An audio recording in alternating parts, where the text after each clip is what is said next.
2024 में journal molecular biology reports में शाये होने वाली एक साइंसी तहकीक में ये देखा गया कि कलवंजी के तेल का कैंसर के खलियों पर क्या असर होता है। साइंसदानों ने इस तहकीक में दो किस्म के कैंसर के खलियों पर तजर्बा किया। पहला ब्रेस्ट कैंसर सेल्स और दूसरा मैदे के कैंसर के सेल्स, जिन्हें AGS कहा जाता है। उन्होंने कलवंजी के तेल को मुख्तलिफ मिकदारों में इस्तेमाल किया, जो 10 से 200 माइक्रोग्राम फी मिलीलीटर तक थी, और फिर 24, 48 और 72 घंटों तक खलियों पर इसके असरात को देखा गया। जैसे जैसे कलवंजी के तेल की मिकदार बढ़ाई गई, वैसे वैसे कैंसर के खलिए कमजोर होते गए।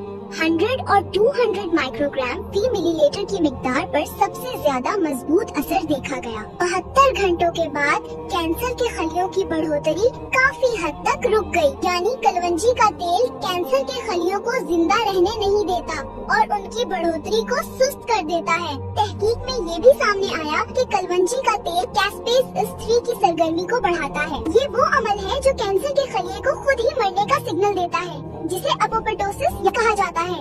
इस तहकीक में ये भी देखा गया कि BCL2 और बैक्स का तनासुब कम हो जाता है। इसका मतलब ये है कि कैंसर के खलिए को बचाने वाली ताकत कम हो जाती है। सादा अल्फाज में कैंसर के खलियों को जिंदा रहने के लिए मिलने वाली मदद खत्म हो जाती है और वो खुद ही तबाह होने लगते हैं। इस तहकीक में ये भी देखा गया कि कलौंजी का तेल MMP2 और MMP9 जीन्स की सरगर्मी को कम कर देता है।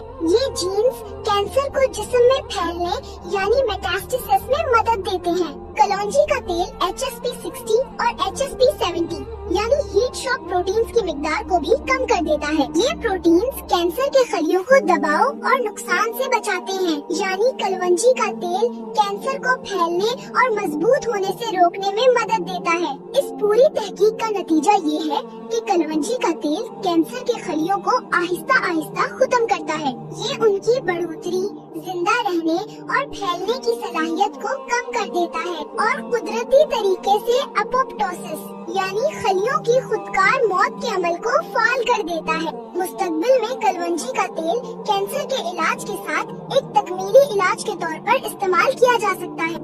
ये रिपोर्ट तो अब मान लोगे, क्योंकि अब साइंस भी यही कह रही है। लेकिन कुर्बान जाऊं मेरे नबी पर, जिन्होंने 1400 साल पहले ही फरमा दिया था कि कलौंजी में मौत के सिवा हर बीमारी की शिफा। रिसर्च तो आती रहेंगी, लेकिन यकीन अल्लाह पर रखो। यकीन किस पर है, साइंस पर या मेरे नबी के कौल पर?